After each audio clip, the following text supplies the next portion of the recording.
आते हैं, अब अपने को समझना है क्या, बीआरएस। बीआरएस का अगर फुल फॉर्म बोला जाए तो होता है बैंक रिकंसिलिएशन स्टेटमेंट। रिकंसाइल करना यानी समझौता करवाना, इक्वल करवाना। सर इक्वल किसके किसके बीच, दो चीजों के बीच, कैश बुक और कैश बुक में डबल कॉलम पढ़ते हैं, डबल कॉलम, एक कॉलम कैश का रहता है, एक कॉलम बैंक का रहता है, याद है ना, एक कॉलम कैश का, एक कॉलम बैंक का। यानी हम भी बैंक का खाते में कितना पैसा आ रहा है कितना पैसा जा रहा है मेंटेन करते हैं, तो सर बैंक वाला भी मेंटेन करता है हमारे भी हाथ पे, जिसको हम लोग बोलते हैं पासबुक। बैंक वाला पासबुक मेंटेन करता है, हम लोग क्या मेंटेन करते हैं, कैश बुक।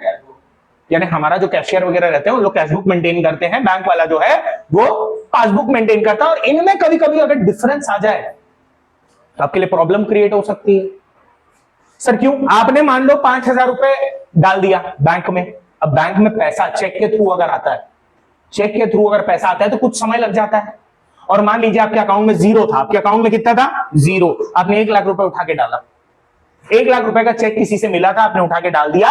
अब आप ये सोच रहे हैं कि मेरे अकाउंट में 1 लाख रुपए है, पर चेक अभी तक क्लियर नहीं हुआ और आपने गलती से किसी और को चेक दे दिया 80,000 का कि भैया बाद में तू मेरे अकाउंट से क्या करना, निकाल लेना 80,000। तो अब एक बात बताओ, क्या वो चेक डिसऑनर होगा कि नहीं होगा, क्योंकि अभी तक तो आपके खाते में पैसे आए ही नहीं है। क्योंकि चेक में तो थोड़ा टाइम लगता है ना, कि पैसे आने में थोड़ा टाइम लगता है, पर वो निकालने के लिए तो तुरंत पहुंच जाएगा, जिसकी वजह से आपका चेक बाउंस हो जाएगा या डिसऑनर हो जाएगा।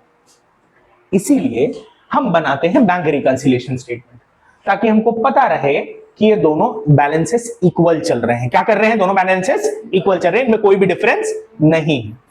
यानी हम इसमें सिर्फ वही चीज रिकॉर्ड करेंगे जो एक डिफरेंस क्रिएट कर रही है, किसमें, कैश बुक और पासबुक में। यानी अगर इन दोनों में कहीं ना कहीं कोई डिफरेंस आ रहा है, यानी एक में लिखा है पर दूसरे में नहीं लिखा है, तो वो डिफरेंस बोलेंगे, वो डिफरेंस को ही रिकॉर्ड करेंगे। सर ये डिफरेंस आता क्यों है, या तो डेट की वजह से आता है, या तो एरर, गलती कर दी हो कुछ, आपने 500 का चेक डाला, अपनी बुक में 5,000 लिख दिया, एरर, डिफरेंस आएगा नहीं आएगा, सर आएगा। आपने चेक जमा किया 28 तारीख को, 31 तारीख तक वो क्लियर नहीं हुआ, 2 तारीख को क्लियर हुआ, आप सिर्फ अकाउंट्स बना रहे हो 31 तारीख तक का, 31 तारीख तक तो वो क्लियर नहीं हुआ ना, नहीं हुआ ना, तो आपको उसके लिए भी दिखाना पड़ेगा कि वो 31 तारीख तक क्लियर नहीं हुआ था, तो डिफरेंस आएगा। समझ में आया, चलो आगे। अब अपन बात करते हैं बेटा, जैसे कैश बुक पासबुक की बात कर रहे हैं तो पहले फॉर्मेट समझ लेते हैं। कैश बुक इस प्रकार का होता है, डेबिट क्रेडिट, पासबुक भी डेबिट क्रेडिट। अब इसमें बेटा कैश बुक में डेबिट का मतलब होता है रिसिप्ट, क्रेडिट का मतलब होता है पेमेंट। डेबिट यानी आया, क्रेडिट यानी गया। और आप लोग इतने मैसेजेस देख चुके हो यार बैंक के, पासबुक में ऑलरेडी पता है, पैसा आता है तो कहां जाता है, सर डेबिट। पैसा सॉरी आता है तो क्रेडिट में आता है, क्योंकि आप देखना जब भी मैसेज आता है your account has been credited बोल के दिखाता है, राइट। यानी पासबुक में पैसा आया तो क्रेडिट और पैसा गया तो डेबिट, कहीं कोई प्रॉब्लम। पासबुक में पैसा आया तो क्रेडिट, गया तो डेबिट। कैश बुक में आया तो डेबिट और गया तो याद रखना ये साइड को हम बराबर करते हैं ये साइड से, ये साइड और ये साइड इक्वल होने चाहिए, ये साइड और ये साइड अल्टीमेटली इक्वल होने चाहिए। अगर इक्वल हो रहे हैं तो हम उस चीज को रिकॉर्ड नहीं करते हैं। अगर किसी चीज की एंट्री यहां पे भी है और यहां पे भी है तो हम उस चीज की एंट्री नहीं करेंगे। पर मान लो सिर्फ यहीं पे है, यहां पे अभी तक नहीं हुआ है, तो उस चीज की एंट्री होगी, क्योंकि वही तो डिफरेंस है, उसी को तो सही करना है। बात समझ में आ रही नहीं आ रही, क्लियर हो गया, बहुत बढ़िया। अब चलिए आगे बढ़े, आगे बढ़े और समझे क्या क्या है। अब बोलता है बेटा आपके पास कैश बुक भी है, आपके पास पासबुक भी है, डिफरेंस पता चल गया, जो डिफरेंस है उसी को रिकॉर्ड करोगे और किसी चीज को रिकॉर्ड नहीं करोगे। तो सबसे पहले हम ये समझते हैं कि जो 1 2 3 4 लिखा है ये क्या है, इसको बोलते हैं स्टार्टिंग बैलेंस। क्या बोलते हैं, स्टार्टिंग बैलेंस, जिसको अपन ओपनिंग बैलेंस बोलते हैं। अब याद रखना, अगर यहां आपका ओपनिंग है 1, अगर आपका ओपनिंग है तो अपोजिट बुक का अपोजिट साइड आपका आंसर होता है। अगर मैं 1 से चालू कर रहा हूं तो मेरा आंसर पता है क्या बनेगा, अपोजिट बुक बोले तो पासबुक, अपोजिट साइड डेबिट से चालू कर रहा हूं तो आंसर क्या होगा, क्रेडिट। यानी 1 से अगर मैं चालू करूंगा तो आंसर क्या आएगा, 4। 3 से चालू करूंगा आंसर क्या आएगा, 2। 2 से चालू करूंगा आंसर क्या आएगा, 3। 1 से चालू करूंगा 4, 4 से चालू करूंगा 1। समझ में आ गया। तो स्टार्टिंग पॉइंट डिसाइड करता है कि आपका आंसर क्या रहेगा, इसलिए यहां लिखा है अपोजिट बुक का अपोजिट साइड ही आपका क्या बनता है, आंसर। क्लियर है क्या, समझ में आ गया। चलो अगला, अब 4 बैलेंसेस बताए गए हैं, इनके नाम है, इनके नाम है। स्टार्टिंग कहां से करनी है क्वेश्चन में दिया रहेगा, क्वेश्चन में स्टार्टिंग पॉइंट आपको बताएगा, आपको ये नाम को ध्यान रखना है। सबसे पहले debit balance as per cash book है, तो सिंपल पता है सर, कैश बुक का डेबिट बैलेंस ये 1 की बातें हो रही है। सर इसके अलग अलग नाम क्या है? फेवरेबल बैलेंस बोल सकता है, favourable balance as per cash book, positive balance as per cash book, ये सारे इसके अलग अलग नाम है। क्रेडिट यानी ये वाले की बातें हो रही है, क्या क्या बोल सकते हैं? Credit balance as per cash book, unfavourable क्योंकि पेमेंट तरफ है, अनफेवरेबल नेगेटिव बैलेंस या ओवरड्राफ्ट बैलेंस, ये इसके नाम है। अब सेम उल्टा हो जाता है, पासबुक में देखो डेबिट साइड क्या बन गया? अनफेवरेबल क्योंकि पेमेंट तरफ है, debit balance as per passbook, unfavourable balance as per passbook, negative balance as per passbook, overdraft balance as per passbook, अलग अलग नाम। डन। चौथा ये वाले की बैलेंस की बात करते हैं, credit balance as per passbook, favourable balance as per passbook या positive balance as per passbook. याद रखना चारों में से कोई एक स्टार्टिंग पॉइंट रहेगा। स्टार्टिंग पॉइंट अगर 1 रहेगा तो आपका आंसर बताओ क्या होगा? 4। 1 है तो आंसर क्या रहेगा? 3 है तो 2 है तो और 4 है तो, समझ में आ गया ना? यहां तक क्लियर है। अब क्या बोल रहा है? अब क्या बोल रहा है सुनो, ये बैलेंसेस इतने हैं, 2 बुक है आपके सामने, आप जो भी स्टार्टिंग पकड़ोगे, स्टार्टिंग जो भी पकड़ते हो तो वो कैश बुक या पासबुक से होता है। तो अब थोड़ा सा कैश बुक को अच्छे तरीके से समझते हैं। कैश बुक डील किसमें करता है? कैश बुक डील करेगा चेक्स में। किसमें डील करेगा? चेक। चेक जानते हो, चेक में डील करेगा, और वही चेक में डील करेगा जो कि अभी तक बैंक में क्लियर नहीं हुआ है, यानी उसकी पासबुक में अभी तक एंट्री नहीं हुई है। अगर कोई चीज की पासबुक में एंट्री नहीं हुई है तो उसकी एंट्री कहां हुई होगी? कैश बुक में। समझ में आया कि नहीं आया? कैश बुक में कौन सा कॉलम बना रहे हैं? Bank column. कौन सा कॉलम? कैश वाला कॉलम नहीं बना रहे। कौन सा कॉलम बना रहे हैं? बैंक वाला कॉलम। क्लियर है ना? चलो, अब सर चेक जो है वो 2 ही फॉर्म में आ सकता है, या तो आप इशू करोगे या तो आप डिपॉजिट करोगे। अच्छा मेरे को बस एक हिसाब किताब बताओ, क्या इंसान अपने ही आपको चेक दे सकता है? जमा कर दे अपने ही चेक, ये मेरी चेक बुक है, मैं फाड़ के अपने आप को दे दिया और मैं अपने ही चेक जमा करने जा रहा हूं, पैसा आएगा क्या? वो देख के भगा देगा तुमको, क्या पागल है क्या? अपने ही चेक अपने अकाउंट में डिपॉजिट कर रहा है। समझ में आ रहा है नहीं आ रहा है? अपना चेक अपन डिपॉजिट नहीं कर सकते, तो अगर मैं बैंक में डिपॉजिट कर रहा हूं तो वो मेरा चेक होगा, किसी और का होगा। ये याद रहेगा पक्का। मतलब मैं अपना चेक बैंक में कभी जमा नहीं कर सकता, किसी दूसरे का होगा, मेरे को मिला होगा, मैं जमा कर रहा हूं। क्लियर हो गया? चलो ये बात याद रखना थोड़ा सा। चेक जब हम इशू करते हैं तो किसी थर्ड पार्टी को करते हैं। जब मैं पेमेंट कर रहा हूं चेक से या मैं इशू कर रहा हूं तो मैं किसी थर्ड पार्टी को पेमेंट करता हूं, सोहन मोहन गुल्लू उल्लू चिल्लू जो भी है। अगर इनको आप चेक दे रहे हो तो उसको चेक इशूड बोलेंगे। क्या बोलेंगे? इशूड। सर इसको मैं कहां लिखूंगा? कैश बुक के पेमेंट तरफ। कहां लिखेंगे? कैश बुक के। अगर आप इशू कर रहे हो तो, इशू कर रहे हो तो आपके खाते से पैसे कटेंगे, खाते से पैसे कटेंगे तो कहां जाएगा भाई? पेमेंट तरफ। कहीं कोई दिक्कत तो नहीं है? कोई प्रॉब्लम तो नहीं है? सर अगर यहां लिख रहे हैं तो एट द एंड वो कहां एंट्री होगी? पासबुक में। सर पासबुक में यहां पे एंट्री होगी, बट यहां पे अभी तक हुई ही नहीं है, अभी तक हुई ही नहीं है, तभी तो हम सिर्फ यहीं वाली एंट्री को ध्यान दे रहे हैं। समझ में आया कि नहीं आया? अच्छा अगला, अगर मैं मान लो डिपॉजिट किया, चेक जो मेरे पास था मैंने उसको डिपॉजिट किया, जमा करवाया, तो सर कैश बुक में किस तरफ आएगा? खाते में पैसे आएंगे कि जाएंगे? आएंगे ना। अगर मैं चेक जमा करवा रहा हूं तो भैया पैसे खाते में आएंगे, तो मैं यहां लिखूंगा हाँ कि ना, रिसिप्ट तरफ। कहीं कोई प्रॉब्लम? तो डिपॉजिटेड वाले में किस तरफ आएगा बेटा? रिसिप्ट तरफ। कहीं कोई प्रॉब्लम? बट याद रखना जब आप डिपॉजिट करते हो तो चेक किसको देते हो? बैंक को। किसको देते हैं? क्लियर हुआ? अच्छा अब मेरे को एक बात बताना, ये कहां आना चाहिए? कैश बुक में रिसिप्ट तरफ आना चाहिए, पेमेंट यानी डेबिट या क्रेडिट, कहां आना चाहिए आपको बताना है। करें बात करें? सुना बहुत अच्छे से। A cheque from Mohan was paid into the bank, was paid into the bank। Word क्या यूज किया है? पेड। अब पेड सुन के आप घबरा गए, पेड का मतलब तो किसी को देना होता है। बट एक बात बताओ, क्या यहां मैं किसी थर्ड पार्टी को चेक दे रहा हूं क्या? नहीं, मैं किसको दे रहा हूं? और बैंक को जब मैं चेक देता हूं ना तो दूसरे का चेक होता है जमा करने के लिए देता हूं, हाँ कि ना? हाँ ना? इसका मतलब पैसे जमा हो रहे हैं, और जमा हो रहे हैं तो पेमेंट तरफ जाएगा कि रिसिप्ट तरफ जाएगा? अब आप ही बताओ। रिसिप्ट, कहानी खत्म। सर ये रिसिप्ट तरफ आएगा, इसलिए मैंने देखो लिखा है sometimes paid is also used for deposited. Paid word भी यूज किया जाता है किसके लिए? डिपॉजिटेड के लिए। कहीं कोई प्रॉब्लम तो नहीं है? समझ में आ गया? अब मैं पूरे ट्रांजैक्शंस के टर्म्स बताते जाता हूं कि किन वजह से एंट्रीज में यानी कैशबुक पासबुक में डिफरेंस आता है, और इनको किस तरीके से ट्रीटमेंट करना है, कहां लिखना है। जब लिखना सीख जाओगे तो पता चल जाएगा कि बहुत इजी चैप्टर है और कैसे कैसे इसे बनाना है। पर एक बार जल्दी से रिवाइज कर लेते हैं। कितनी बुक होती है? 2 बुक। क्या क्या? कैशबुक और कितने बैलेंस होते हैं? और मैं 1 से चालू कर रहा हूं तो 4, 3 से चालू कर रहा हूं तो आंसर बनेगा मेरा। ये समझ में आ गया? सर इनके अलग अलग नाम होते हैं, favourable, unfavourable, positive, negative, overdraft और नॉर्मल। डन, बात कर ली है। चलिए फिर उसके बाद अपन बात करेंगे कैश बुक सिर्फ किससे डील करता है? सर चेक से। चेक या तो इशू होगा या तो डिपॉजिट है। इशू होगा तो किस तरफ लिखूंगा? पेमेंट। और पेमेंट तरफ लिखूंगा, इसका मतलब मैं किसको दे रहा हूं? किसी थर्ड पार्टी। बोले तो मोहन, सोहन, चौहान। समझ में आ गया? अगला, चेक जो है वो डिपॉजिटेड होता है। डिपॉजिटेड होता है कहां जाएगा?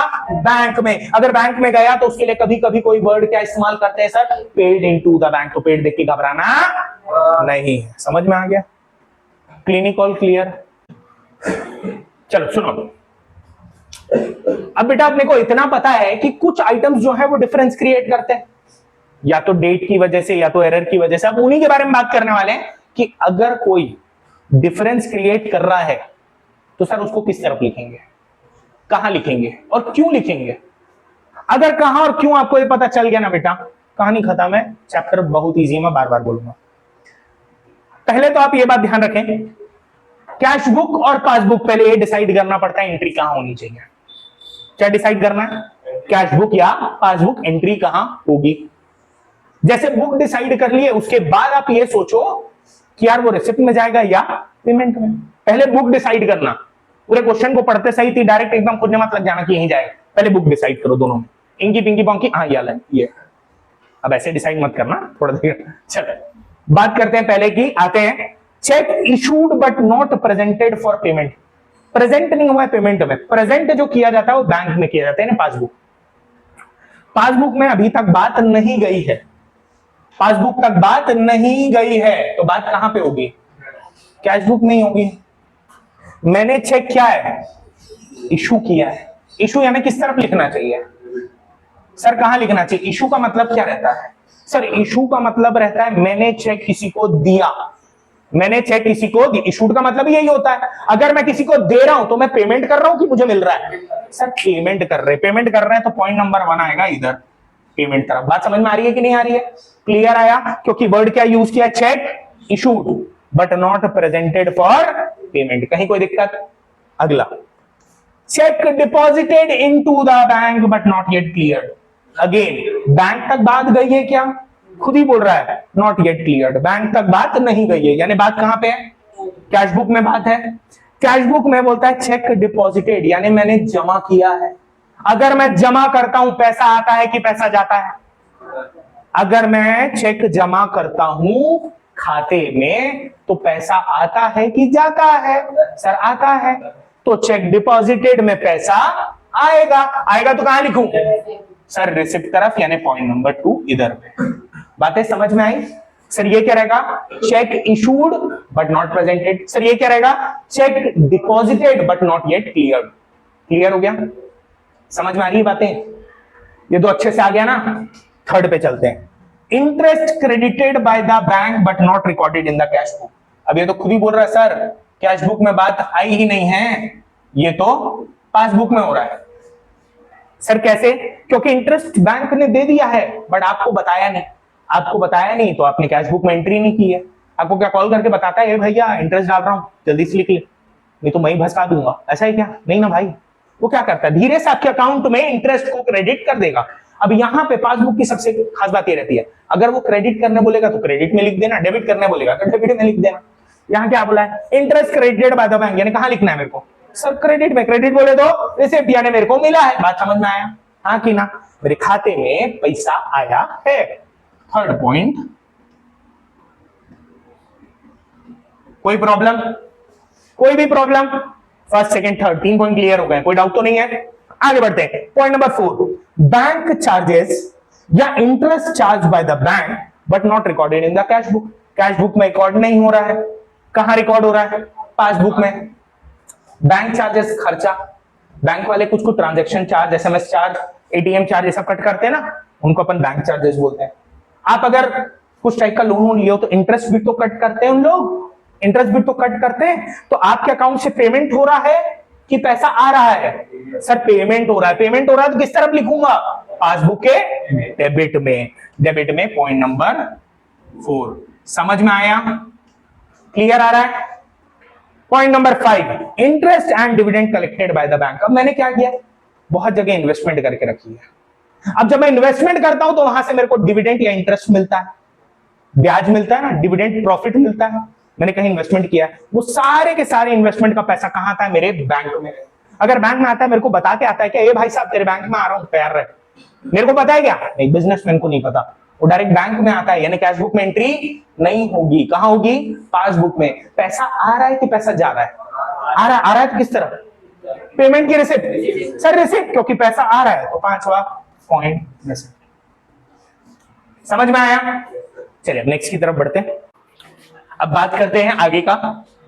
5th पॉइंट आप देख रहे हैं, interest and dividend collected by the bank but not recorded in the cash book. यहां पे ये बहुत बता दे रहा है आपको, कैश बुक में रिकॉर्ड नहीं हुआ है तो रिकॉर्ड कहां हुआ होगा? पासबुक में। कहां रिकॉर्ड हुआ होगा? पासबुक में। अब बोलता है interest and dividend collected. Collected का मतलब रहता है मिलना, कलेक्टेड का मतलब क्या रहता है? मिलना। और अगर कोई चीज मिल रही है तो जाहिर सी बात है वो कहां जाएगा? रिसिप्ट तरफ। तो इसको अपन लिख देंगे रिसिप्ट तरफ। पहले कभी भी आप ये डिसाइड करे करो पूरा ट्रांजैक्शन पढ़ के कि कौन सी बुक इंपॉर्टेंट है। जब बुक का पता चल जाए उसके बाद ये देखना रहता है कि कौन सा साइड इंपॉर्टेंट है। बात समझ में आ गया? चलिए बात करते हैं अगला, direct payment by the bank not recorded in the cash book. Direct payment किया गया है पर ये रिकॉर्ड कहां नहीं हुआ? कैश बुक में। यानी कैश बुक में रिकॉर्ड नहीं हुआ, कहां रिकॉर्ड हुआ होगा? पासबुक। पासबुक में डायरेक्ट पेमेंट की बात कर रहा है, पेमेंट यानी सिंपल यार ये वाला साइड पेमेंट का है, तो इस तरफ आ जाएगा आपका पॉइंट नंबर 6। नेक्स्ट पॉइंट की बात करते हैं, point number 7, direct deposit into the bank by customer not recorded in the cash book. Again cash book में रिकॉर्ड नहीं हुआ, कहां रिकॉर्ड हुआ होगा? पासबुक में। अब बोलता है डायरेक्ट डिपॉजिट कर दिया। सर डायरेक्ट डिपॉजिट कर दिया इसका मतलब क्या रहता है? रिसिप्ट तरफ, क्योंकि एक बंदा डायरेक्ट आया और वो पैसा जमा कर दिया, मेरे को उस बारे में पता नहीं है। यानी बैंक में पैसा आ गया है, बिजनेसमैन को नहीं पता, तो बिजनेसमैन कैश बुक में तो एंट्री नहीं कर पाएगा। डायरेक्टली एंट्री कहां होगी? पासबुक में। किस तरफ? रिसिप्ट तरफ। तो भाई ये यहां लिख देते हैं। अगला बात करता है कि dishonour of a bill discounted with bank not recorded in the cash book. Cash book में रिकॉर्ड नहीं हुआ सबसे पहले, यानी रिकॉर्ड कहां होगा? पासबुक में। अब ये बोल रहा क्या है ये समझना। Dishonour of a bill, dishonour of a bill का मतलब ये रहता है कभी कभी बिल ऑफ एक्सचेंज जो है वो डिसऑनर हो जाता है। जब भी डिसऑनर ये वो होगा तो अकाउंट से ना कुछ पैसे कटते हैं बेटा, अकाउंट से पैसे कटते हैं। वो चेक बाउंस होता है तो अपना याद है ना, पैसे कटते हैं। वैसे ही सेम जब आपका बिल वगैरह भी डिसऑनर होता है तो उसके कुछ अमाउंट डिडक्ट होते हैं। जब अमाउंट डिडक्ट होता है यानी पेमेंट तरफ। किस तरफ जाएगा? पेमेंट तरफ, यानी इस तरफ आएगा। क्लियर है बातें? यहां तक क्लियर आ रहा है? नेक्स्ट पॉइंट पे आते हैं, bill collected by the bank on behalf of the customer. Bill collected by the bank यानी bill of exchange. Bill of exchange आपने क्या किया? बैंक में जमा करवा दिया है। बिल ऑफ एक्सचेंज कलेक्ट किया यानी उसके पैसे जो है वो डायरेक्टली खाते में आ रहे हैं। बिल ऑफ एक्सचेंज एक टाइप का चेक ही मान लो, नेगोशिएबल इंस्ट्रूमेंट है, उसके पैसे आपके खाते में डायरेक्टली आ रहे हैं। खाते में आ रहे हैं तो रिसिप्ट की पेमेंट आप ही बताओ भाई कहां जाएगा? रिसिप्ट में। बिल्कुल। तो यहां 9th पॉइंट। बात क्लियर है? कहीं कोई प्रॉब्लम नहीं? मैं एक बार और रिवाइज करवा दे रहा हूं, सुनिए पूरे पॉइंट को अपन एक बार फटाफट रिवाइज कर देंगे। पॉइंट नंबर 1 है check issued but not presented for payment, यानी चेक मैं इशू कर रहा हूं बट वो पेमेंट के लिए प्रेजेंट नहीं हुआ, यानी पासबुक में एंट्री नहीं हुई है, इसलिए कैश बुक में होगा। अगला check deposited but not clear, यहां से क्लियर नहीं हुआ है यानी यही लिखा जाएगा। कैश बुक में किस तरफ? रिसिप्ट तरफ, क्योंकि मैं चेक जमा करवा रहा हूं। और जमा कब करवाते हैं? जब मेरे को मिलता है चेक। बात समझ में आ रही है? चेक मिलेगा तभी तो जमा करवाऊंगा। बात समझ में आ रही है ना? इसमें लॉजिक बस यही लगाना कि चेक अल्टीमेटली किसके पास है। अगर किसी बाहर वाले के पास है तो सर वो पेमेंट, अगर बैंक में अल्टीमेटली तो सर रिसिप्ट। बात समझ में आ गया? चलो अगला।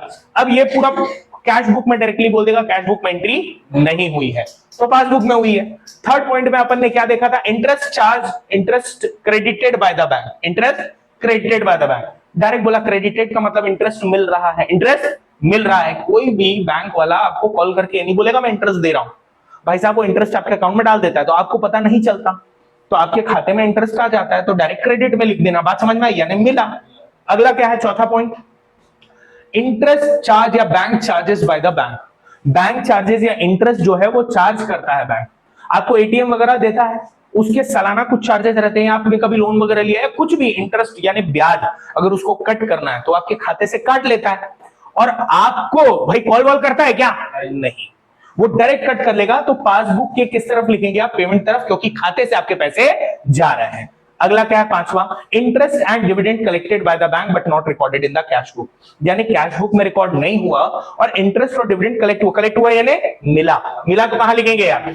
समझ में आ गया? अगला, direct payment by the bank not recorded in the cash book. Cash book में रिकॉर्ड नहीं हुआ, हमने पेमेंट कर दिया डायरेक्टली, पासबुक के पेमेंट। अगला, direct deposit into bank by customer not recorded in the cash book. एक कस्टमर डायरेक्टली मेरे खाते में जमा कर दिया, उसके बारे में मेरे को कोई इंफॉर्मेशन नहीं थी, तो क्या होगा भाई? रिसिप्ट, क्योंकि मेरे खाते में पैसा आ रहा है। अगला, dishonour of a bill. Bill dishonour हो गया। बिल क्या हुआ?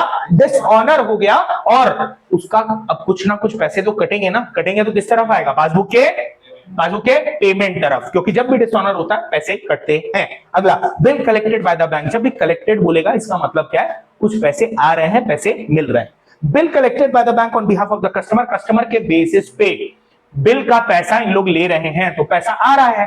पैसा आ रहा है तो किस तरफ जाएगा? पासबुक के रिसिप्ट तरफ। समझ में आ गया? इतना क्लियर है? अब अगला अपन हेडिंग डालेंगे। यहां तक कितने 9.2 है ना, 10th और 11th में अभी बताऊंगा। चलिए लिखिए। बोला क्या गया है, अब अपने को पढ़ने ऐसे वाले एरर्स जो कि अंडरकास्ट और ओवरकास्ट से रिलेट करते हैं। अंडरकास्ट का मतलब होता है किसी चीज को कम दिखा देना। यार मैंने एक साइड को ना 500 रुपए कम दिखा दिया, यानी लिखना था 500 रुपए, मैंने नहीं लिखा वो, तो साइड कम हो गया। जैसे एक एग्जाम्पल के तौर पे सोचना, अल्टीमेटली ये साइड और ये साइड बराबर होने चाहिए, हाँ कि ना? होने चाहिए ना। अरे किसी ने 5000 का चेक यहां जमा किया, बट जब मेरे को पता चला मैंने उसको 500 लिख दिया, तो मैंने कम लिखा ज्यादा लिखा? कम लिख दिया। कम लिखने को बोलते हैं अंडरकास्ट। क्या बोलते हैं? अंडरकास्ट। बात समझ में आई? और एक रहता है ओवरकास्ट। ओवरकास्ट का मतलब क्या रहता है? ज्यादा दिखा देना। ज्यादा दिखा देना या कम दिखा देना। बात समझ में आ रही है? ऐसे एरर्स में हमेशा याद रखना, ऐसे एरर्स में जिस तरफ भी ज्यादा होगा वहीं पे ही एंट्री लिखी जाएगी। जिस तरफ ज्यादा हो रहा है उसी तरफ एंट्री लिखी जाएगी। रिसिप्ट को किससे मैच करोगे? रिसिप्ट से। पेमेंट को किससे मैच करोगे? पेमेंट से। बात समझ में आ रही है? तो जिस तरफ ज्यादा होगा इसका समझना कैसे? चलो, क्या बोलता है? कैश बुक डेबिट साइड या receipt side was undercast. Cash book का डेबिट साइड अंडरकास्ट है, यानी यहां कम लिखा गया है, तो ज्यादा कहां लिखा गया होगा? पासबुक के किसको? रिसिप्ट को रिसिप्ट से मैच करेंगे, क्रेडिट साइड। बात समझ में आ रही है ना? जिस तरफ ज्यादा होगा उसी तरफ उसका अमाउंट आएगा। बात समझ में आ रहा है? क्या बोला है? कैश बुक डेबिट साइड या receipt side was undercast. Receipt side बोले तो ये वाला साइड रहेगा, ये अंडरकास्ट है, ये अंडरकास्ट है, यानी एंट्री कहां हुई होगी? यहां पे। कौन सी वाली? 10th वाली। कोई दिक्कत तो नहीं है? समझ में आ रहा है? कहीं कोई प्रॉब्लम नहीं? अगला देखते हैं। पासबुक डेबिट साइड या payment side was undercast. Passbook का डेबिट साइड या पेमेंट साइड, यानी पासबुक ये वाला साइड क्या है? अंडरकास्ट। अंडर यानी कम दिखाए है। अगर यहां कम दिखाए तो ज्यादा कहां दिखाए होंगे? सर यहां ज्यादा दिखा दिए होंगे, तो ये इधर आएगा सर 11th वाली एंट्री। बात समझ में आ रही है कि नहीं आ रही है? जहां ज्यादा दिखाया गया है वहीं पर इसकी एंट्री होती है अंडरकास्ट और ओवरकास्ट में। यानी ओवरकास्ट में वहीं पे होगी जहां होनी चाहिए। जहां बोला ना ओवरकास्ट हुआ वहीं पे लिख देना। और अंडरकास्ट में क्या करेंगे पता है? अपोजिट बुक का अपोजिट साइड में एंट्री करेंगे। याद रहेगा? अपोजिट बुक में एंट्री होगी, ध्यान रखना। जैसे कैश बुक क्रेडिट साइड यानी payment side was overcast. Cash book का क्रेडिट साइड यानी पेमेंट साइड ओवरकास्ट हो गया। ओवरकास्ट यानी यहां ज्यादा लिख दिए, तो जहां ज्यादा लिखते हैं वहीं पे तो एंट्री करते हैं अपन ये सब की, तो कहां एंट्री होगी? इधर ही होगी। बात समझ में आया कि नहीं आया? क्लियर है? अगला बात करते हैं। पासबुक क्रेडिट साइड या receipt side was overcast. Passbook का रिसिप्ट साइड ओवरकास्ट हो गया, तो एंट्री कहां आएगी? सर यहीं आएगी। क्लियर है? समझ में आ गया? अभी अपन ये जाने कि कैश बुक और पासबुक में एंट्री कहां आएगी, अब कुछ देर बाद इसको बनाना सीखेंगे। समझ में आ गया? इतने में कोई डाउट है क्या? पक्का नहीं? समझ में आ गया ना? चलो